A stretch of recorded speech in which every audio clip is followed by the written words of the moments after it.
"I didn't come alone, Mrs. Carter." The voice trembled through the phone, then silence.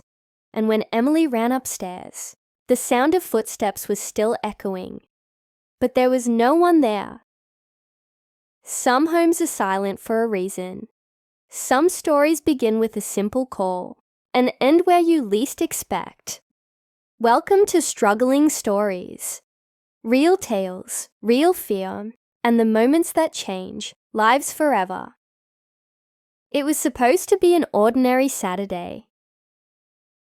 Emily Carter, a 35-year-old woman from Denver, had planned nothing more than a quiet day, coffee, music, and cleaning out the mess her life had quietly become. The house had grown dusty, her mind heavier. Ever since her divorce 2 years ago, she'd been living alone in a large 2-story home that felt emptier every month. She stood in the kitchen that morning, scrolling through her phone, half listening to the sound of rain brushing against the window. On a local cleaning app called Clean Swift Day, she found someone with great reviews. Tasha Mbele. Professional, friendly, reliable. Her picture showed a woman with deep brown skin, bright eyes, and a humble smile. The description said she was originally from Kenya, had been in the US for over a decade, and worked with several families across the city. Emily clicked Book Service. The slot was set for 2 p.m. She texted her, "Hi, this is Emily Carter. The house is open from 2. Just ring the bell when you arrive." Within seconds, Tasha replied, "Thank you, ma'am. I'll be there." By 1:45, Emily had stepped out for groceries. Just a few essentials. She lived alone, but she always tried to make the place feel alive. Fresh flowers, candles, jazz on the old speaker. When she left, everything was normal. At exactly 2:06 p.m., her phone rang. Unknown number. She frowned, balanced a grocery bag on her hip, and answered. "Hello." A woman's soft voice came from the other side. "Hello, Mrs. Carter. This is Tasha. I'm at your home." "Oh, wonderful. Did you find it okay?" "Yes, ma'am. I'm inside already." The door was open. Emily blinked. "Open? That's strange. I thought I locked it." There was a small pause. "Maybe it wasn't fully closed," Tasha said, her voice quieter now. "But, ma'am? Yes. Did you leave your upstairs light on?" Emily adjusted the grocery bag nervously. "No, I didn't. Why?" Another silence. Then Tasha spoke again. "Lower. Because someone's moving up there." Emily stopped in the middle of the parking lot, heart skipping. "What?" "I saw a shadow." Tasha whispered. "Someone just passed the hallway window." Emily's breath caught. "Tasha, get out. Get out of the house right now." I can't. The front door just shut." "What do you mean shut?" "I don't know. It just slammed. I can't open it." Her voice trembled, breaths quick and panicked. Emily could hear the sound of footsteps. Faint, slow. Coming through the phone speaker. "Tasha," she said firmly. "Listen to me. Go toward the kitchen. There's a back door. It opens to the yard. Use that." "I'm trying," Tasha whispered. "But I hear something. Someone's walking upstairs." Heavy steps. Emily's pulse was racing. Her mind spun through possibilities. A break-in. Some neighborhood kid. She jumped into her car, groceries forgotten. "Stay on the line with me," she said. "I'm 5 minutes away." There was a small sob. "Ma'am, please hurry." The sound of movement grew louder. Then silence. "Tasha," Emily said, gripping the wheel tighter. "Tasha, talk to me." A faint whisper came back. "I didn't come alone, Mrs. Carter." Then the line went dead. Emily's heart nearly stopped. She hit the gas, racing through the rain-wet streets. When she reached her driveway, the front door was closed, but her curtains were moving inside, as if someone had just walked past. She took a deep breath and stepped out. The air smelled faintly of rain and something metallic. Iron or maybe rust. She rang the doorbell. No answer. She tried the doorknob. It turned easily. Inside, the house was dim. The lights were off except for a soft glow coming from upstairs. "Tasha?" she called. No response. The floor creaked beneath her shoes. She placed the grocery bags down, her pulse pounding in her ears. "Tasha, are you here?" She walked toward the kitchen. The mop bucket stood near the sink, half filled with soapy water. A cleaning cloth lay on the counter. Everything looked normal. Too normal. Then she noticed something on the wall near the hallway. 5 wet fingerprints, small. As if someone had touched the wall with trembling hands. Emily felt her throat tighten. She moved toward the stairs. Every step creaked. Halfway up, she froze. A faint sound came from above. A child's laugh. High-pitched. Short. But there were no children in her house. She whispered, "Oh my God!" Her heart thudded violently as she reached the landing. The light was coming from her bedroom door, slightly open. She pushed it gently. Inside, the curtains fluttered. The lamp on her bedside table flickered. And on her bed lay Tasha's phone. Its screen was cracked. The wallpaper showed a smiling little boy, maybe 6 years old, standing near a tree. Emily picked it up. The last call on the screen. Emily Carter, 2:06 p.m. Her breath hitched. She turned around, scanning the room. "Tasha?" No reply. Then she noticed the closet door, slightly open. A faint shadow inside. Her hands shook as she stepped closer. "Tasha, is that you?" No sound. She slowly reached out and pushed the door. Empty. Just her old coats hanging, but on the floor. A pair of muddy footprints led from the window to the closet and stopped there. She felt dizzy. Suddenly her phone buzzed in her pocket. Unknown number again. She answered with trembling hands. "Tasha!" The voice on the other end was soft, whispering. "She's still here." Then, click! Emily dropped the phone. Her knees went weak. She stumbled backward, eyes darting across the room. The wind outside howled, pushing the window curtains inward. She turned toward the hallway and froze. Someone was standing at the end of it, tall, still, a dark silhouette, motionless. For a moment, she thought her mind was playing tricks. Until the shadow moved, she gasped, stumbled back, slammed the bedroom door, and locked it. Her hands shook as she backed away.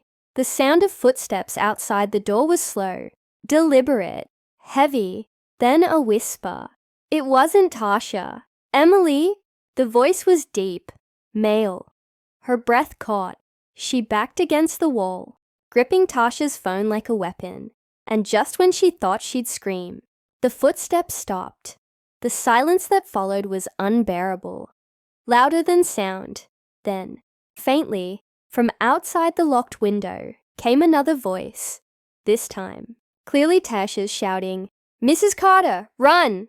Emily turned toward the sound. But before she could move, the bedroom door handle began to turn slowly, deliberately. The last thing she saw before darkness filled the room was the reflection of someone behind her in the mirror, someone she didn't recognize. The door handle stopped turning. For a moment, Emily couldn't breathe. The silence that followed was alive, like the house itself was holding its breath with her. Then, suddenly, a loud bang! From downstairs, something heavy fell. Glass shattered. She screamed, "Help! Somebody!" But her voice was swallowed by the thick air of the house. She ran to the window, threw it open, and shouted, "Tasha! Where are you?" The street below was empty. Rain fell harder, washing the driveway clean, hiding every trace of footsteps. And just like that, the voice outside was gone. No Tasha, no man, only rain.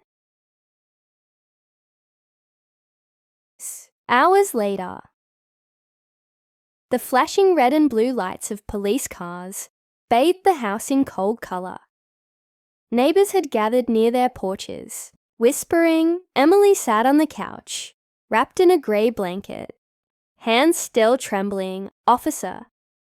James Ramirez stood before her, writing notes. "So, you're saying you received multiple calls from this cleaner?" Tasha Mbele. Emily nodded weakly. "Yes, she said someone was inside.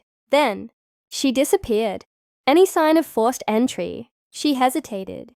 "No, but she said the door slammed on its own. I swear it was locked when I left." Ramirez glanced at his partner, Officer Lindsay Hart, who was dusting the hallway for prints. "So far, no signs of a break-in," he said. "No footprints except yours. No mud, no damage, nothing." Emily frowned. "That's impossible. She was here. I heard her. I found her phone." She picked up the cracked device from the table and handed it to him. He examined it. "No SIM card," he said quietly. Emily blinked. "What?" He turned it around. The SIM slot was empty. "This phone can't make calls without one," he said flatly. Emily felt her stomach drop. "No, I talked to her. I heard her voice." Officer Hart approached. "Ma'am, are you sure she ever arrived?" "Of course I'm sure. She described my house. She was terrified." Hart's tone softened. "Sometimes people imagine things under stress. Were you home alone?" Emily clenched her jaw. "I'm not imagining this." She stood and led them upstairs, into the bedroom. "Look, this is where I found the phone. Those footprints right there by the closet. But the carpet was spotless. No mud, no prints, nothing. It looked as if no one had walked there in weeks." Emily's eyes widened. "They were here. I swear they were here." Ramirez sighed. "We'll check the security cameras in the neighborhood, Mom. For now, maybe you should stay somewhere else tonight." She didn't argue. She couldn't. The house felt colder by the minute as they left. Her elderly neighbor, Mrs. Olson, appeared on the porch next door. Silver hair tied in a bun, wrapped in a faded blue cardigan. She called out, "Emily, are you all right, dear?" Emily forced a nod. "Just a bad night." The old woman frowned. "You should be careful in that house. People forget what it used to be." Emily looked up. "What do you mean?" But Mrs. Olson just gave a sad smile. "Maybe tomorrow. Come by for tea. You shouldn't be alone tonight." Next morning, the sunlight that spilled through the window felt fake, as if it didn't belong there. Emily hadn't slept at all. Her mind kept replaying Tasha's last words. "I didn't come alone, Mrs. Carter." She sat on the couch, scrolling through her phone. The cleaning app's profile for Tasha Mbele was gone. Deleted. No record, no history, no reviews. She searched her messages again. The text from Tasha. Gone too. It was like she had never existed. Her heart began to race. At 8:15, there was a knock at the door. Mrs. Olson stood outside, holding a tray with 2 teacups. "Thought you might need some company," she said kindly. Emily managed a weak smile. "Thank you. Please, come in." They sat in the kitchen. The air smelled faintly of lavender from the tea. Mrs. Olson looked around, her eyes scanning the walls. "You know, dear, this isn't the first time someone's heard voices in this house." Emily froze. "What?" The old woman nodded slowly. "Before you moved here, a family lived in this very place. The Thompsons. Lovely people. Until their maid vanished." Emily's blood ran cold. "Vanished?" "Yes, 2011, I think. The wife said she got a phone call from her while she was at work. Said someone was inside the house. Police came, found nothing, but the maid was never seen again." Emily's hands trembled as she set down the cup. "What happened to the Thompsons?" "They moved away. The husband started hearing things too. Voices in the walls, doors slamming, whispers when no one was home." Mrs. Olson sighed. "This house has a history, Emily. Some say it's built over old land. A boarding home that burned down decades ago. 7 people died. One of them, a woman named Tasha Nyeri." Emily's breath caught. "Tasha!" "Yes," said Mrs. Olson softly. "A young woman from Kenya. She worked as a housemaid here. She was the one who tried to save the others from the fire. Emily's skin prickled. Mrs. Olsen sipped her tea calmly, as if she hadn't just ripped open the fabric of reality. Sometimes, she whispered, the ones who die trying to help never really leave. That night, Emily sat in her bedroom, staring at the cracked phone on her nightstand. She knew what Mrs. Olsen had said made no sense, but she also knew what she'd heard. Tasha's voice was real. The fear was real. She opened her laptop and began searching through old archives. It didn't take long. One article stood out. Tragic boarding house fire. 7 dead, 1 missing. Published November 2nd, 1984. Among the victims was a Kenyan housekeeper, Tasha Njeri, who reportedly tried to warn the family before the fire spread. Her body was never recovered. Emily stared at the photo. A grainy black and white image of a smiling young woman with the same eyes she had seen in the cleaning app. She whispered, "No, it can't be." Suddenly her phone buzzed. Unknown number. Her hand shook as she answered. "Hello." No sound. Then faint breathing. "Tasha," she whispered. A pause. Then a voice. Soft. Distant. Echoing. "You let her in." The line went dead. Emily's whole body went cold. She turned slowly toward the hallway. The lights flickered once. Twice. And then went out completely. In the darkness, she heard it again. A faint sound from downstairs. Mopping. A slow, wet swish. Swish. Swish. She grabbed her phone light and crept down the stairs. The smell hit her first. Bleach, mixed with something metallic. Then she saw it. The mop bucket, full. The water, dark red. And in the reflection of the liquid, a face behind her. Emily spun around, phone light shaking. No one there. She backed away, trembling. "Who's there?" The air seemed to hum. From the corner of the room, a voice whispered, calm, almost kind. "You asked me to clean." "Ma'am." The phone slipped from Emily's hands, clattering onto the floor. When she looked up, a figure stood in the shadowed hallway. A woman in an old maid's uniform, soaked, her eyes hollow but sorrowful. "Tasha," Emily whispered. The figure tilted her head slightly. "You shouldn't have come back alone." The lamp flickered. Then, darkness. A scream tore through the night. 3 days later, police arrived after a neighbor reported strange noises. They found the house empty. No Emily Carter, just her phone, and a cleaning cloth folded neatly on the kitchen counter. The fingerprint report came back later. 1 set belonged to Emily. The other, to someone who died in 1984.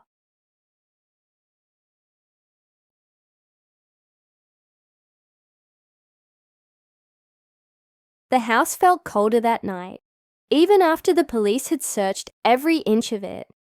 The attic, the basement, the garden shed. Nothing explained the footsteps, the open door, or the voice that Tasha swore she'd seen upstairs. They called it a misunderstanding, a visual misperception. But Olivia couldn't shake the feeling that the air in her house had changed. She made tea that evening, trying to calm herself, her fingers trembling against the cup. Across the table sat Tasha, her face pale, her eyes wide and haunted. She hadn't left since the police arrived. Olivia had offered her to stay until she felt safe. "I keep thinking about it," Tasha whispered.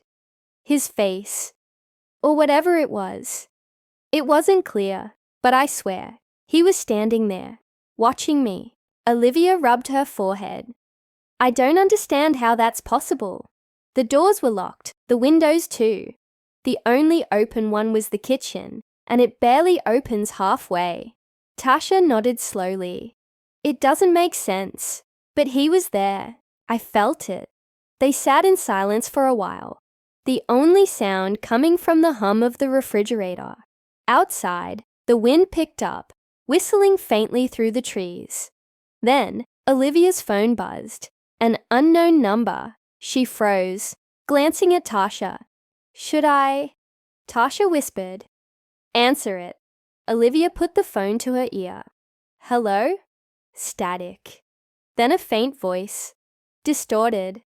Male. Deep. Slow. "Why did you come home early, Olivia?" Her blood ran cold. "Who is this?" No reply. Just a low chuckle. Then the call disconnected. Tasha stood up, eyes wide. "What did he say?" Olivia could barely breathe. "He knew I came home early. He knew—" She opened her phone's call log, but there was nothing. No missed call, no number, no record. It was as if the phone had never rung.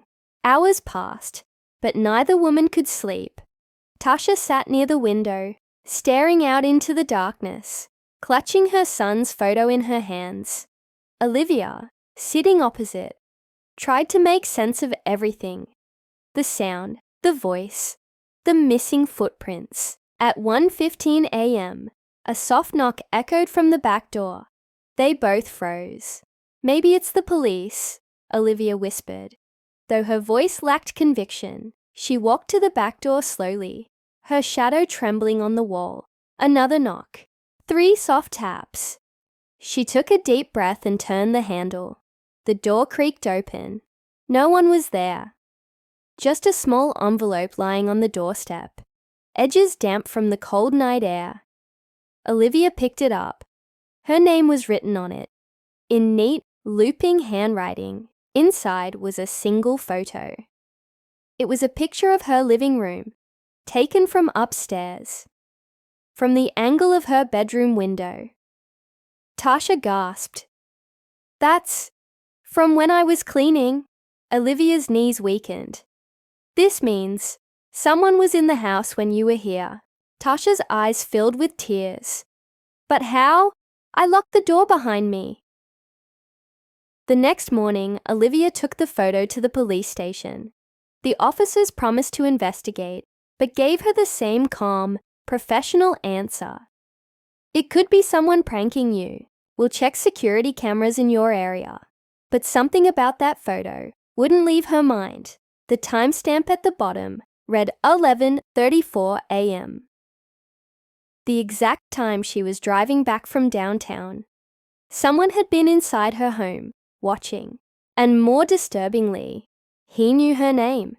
That night, Olivia couldn't take it anymore. She pulled an old box from her closet, the kind filled with things you never planned to see again. Inside were her late mother's belongings. Her mother had passed away 2 years earlier in that same house. She'd always told Olivia strange things. This house remembers people. It holds their shadows. Back then, Olivia had laughed it off as grief talking. But now she wasn't so sure. At around 2 a.m., she heard a soft sound, a lullaby, a woman's voice, humming faintly through the air vents. She froze, her cup slipping from her hands and shattering on the floor. "Tasha," she called out. "Are you singing?" From the guest room, Tasha's sleepy voice answered. "No, ma'am." Olivia's skin crawled. The humming grew clearer. The same tune her mother used to sing to her as a child. She followed the sound down the hallway, into the darkened study. The air smelled faintly of her mother's old perfume, lavender and cedarwood. There, on the desk, lay a small silver locket. It wasn't there before. Her mother's locket. Inside it, a tiny folded note. It read, "Don't trust the woman who called you." Olivia's breath caught. Her gaze shifted toward the guest room where Tasha was sleeping. The room felt suddenly smaller, colder. She tried to steady her breathing, whispering to herself, "It's not real. I'm just tired." But the words on the note burned into her mind. "Don't trust the woman who called you." The next morning, Olivia pretended everything was fine. She made breakfast, poured coffee, and smiled faintly at Tasha. But her eyes kept scanning her. Her every movement, her every glance. Tasha, she said casually. How long have you lived around here?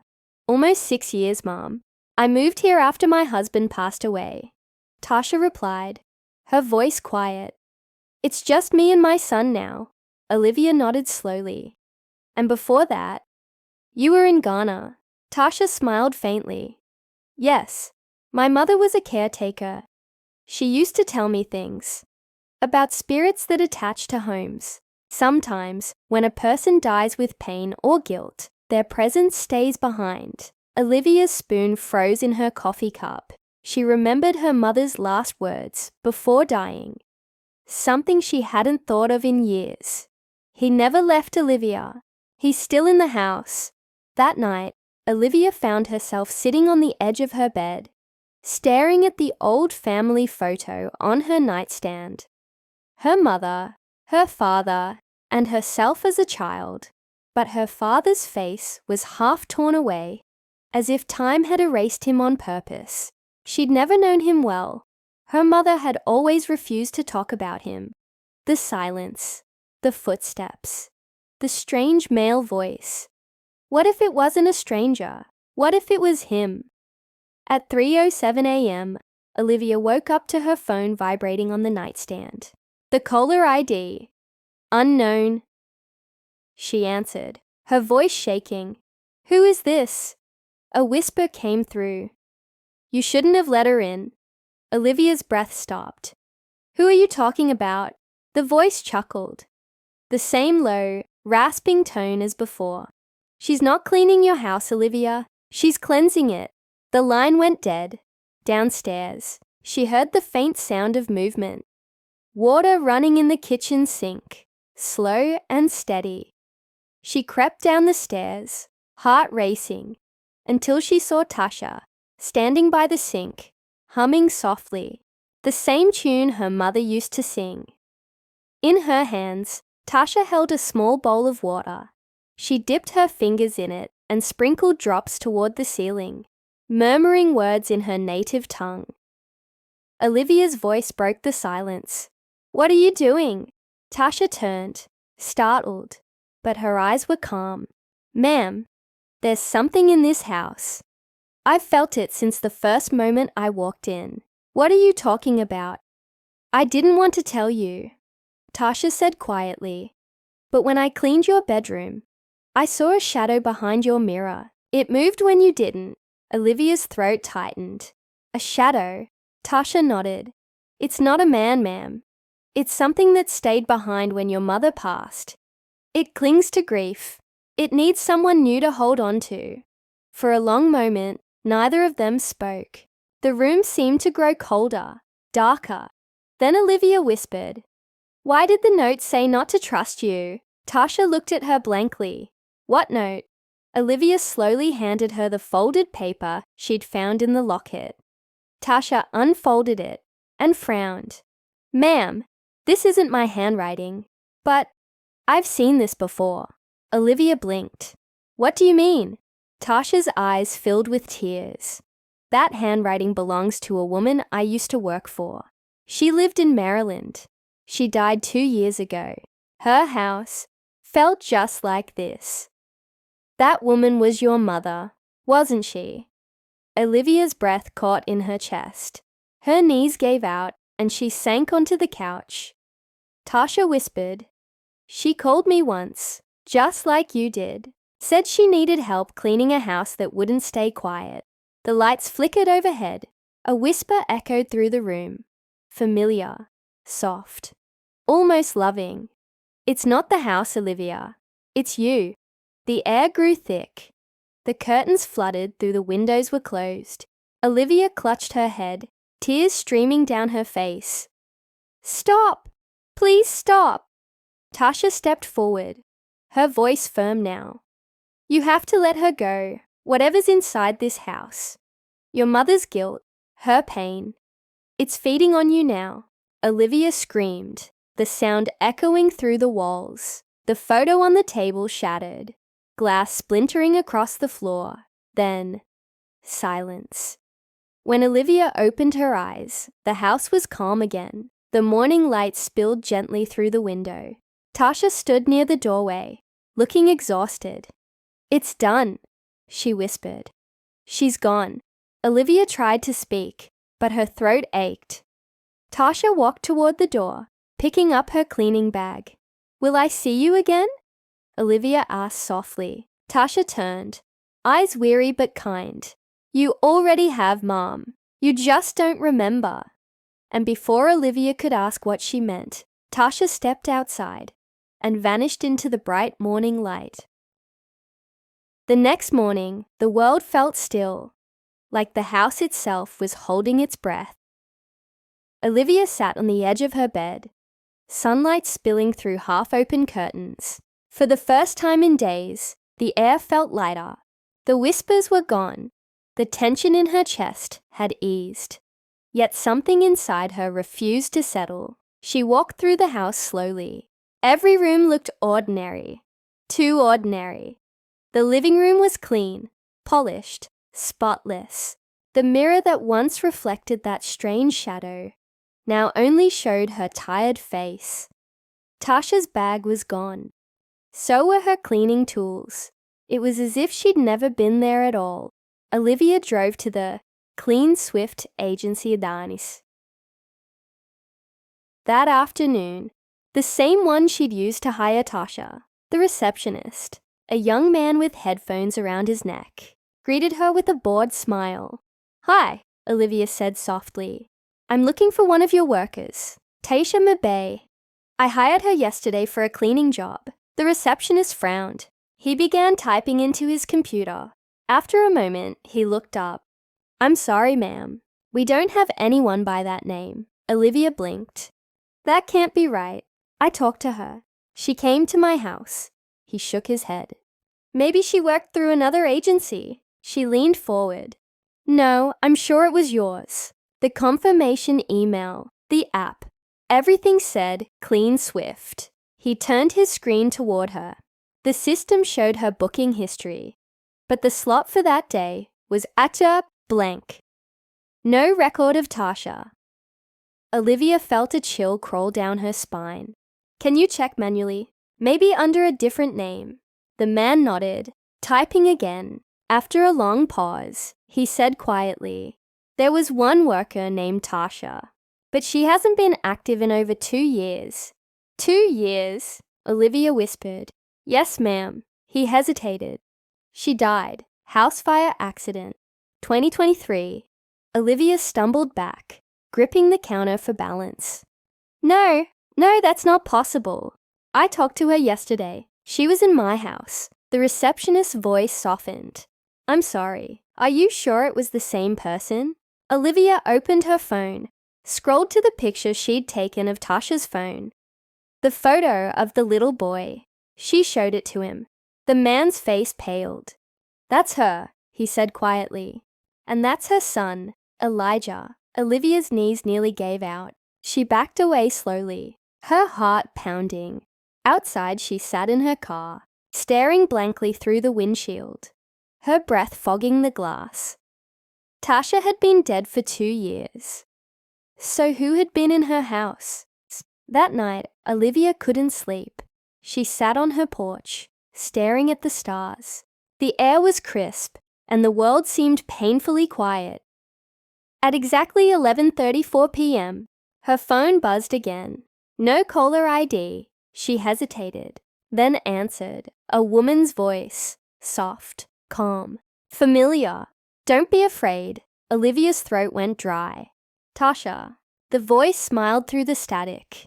"You let her go. That was all she wanted." "My mother," Olivia whispered. "Yes, she was never trapped here by anger. She stayed because she worried for you." The grief tied her soul to the walls. "You called me because she needed help crossing over." Tears rolled down Olivia's cheeks. "Who are you really, Tasha? Are you?"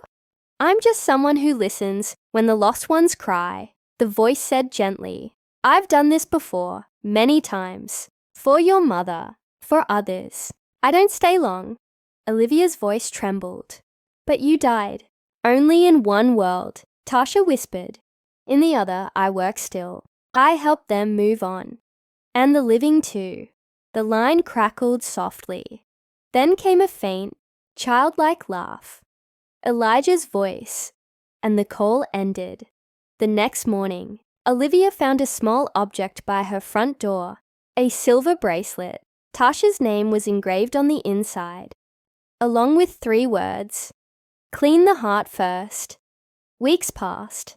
The house no longer felt haunted, only quiet, peaceful. Olivia resumed her life, though she often caught herself staring at the staircase, expecting to see a familiar shadow or hear the soft hum of a lullaby. She never did, until one Sunday afternoon, she was dusting the old bookshelf when she found something wedged behind a framed photo of her mother, a folded letter, sealed in yellowed paper. Her mother's handwriting, hands trembling, she unfolded it. "My dearest Olivia, if you ever read this, it means I've gone. There are things I never told you. Years ago, I lost someone, a housekeeper named Tasha. She worked for me when you were little. She saved you once when the kitchen caught fire. You were only 6. I never forgot her, but I never told you either, because the guilt consumed me. She died because she ran back in to save your toy, thinking you were there. I prayed every day that her soul would find peace. Perhaps, in time, she will." Olivia's tears fell onto the paper, blurring the ink. The letter slipped from her hands. She whispered through the silence, "She did find peace, Mom. She found both of us." That night, she sat in the living room, lights dimmed, the faint scent of lavender drifting through the air. For the first time, she felt safe. She picked up her phone and looked through her recent calls. The log was still empty. No number from last night, but in her photo gallery, a new image appeared. It was of her and Tasha, sitting at the kitchen table, smiling. She hadn't taken it. A soft wind brushed through the curtains. Olivia smiled faintly, whispering into the quiet house, "Thank you." Some cleaners wash your floors. Others wash your past. Channel outro. Struggling stories. Final cinematic ending. When we invite strangers into our homes, sometimes they come to clean, and sometimes they come to set our souls free. Olivia learned that not every haunting is a curse. Some are second chances. If you hear a voice in an empty room, maybe it's not asking for help. Maybe it's offering it. You've been watching Struggling Stories, where every house hides a heartbeat. Subscribe, because the next story might begin with your phone ringing too.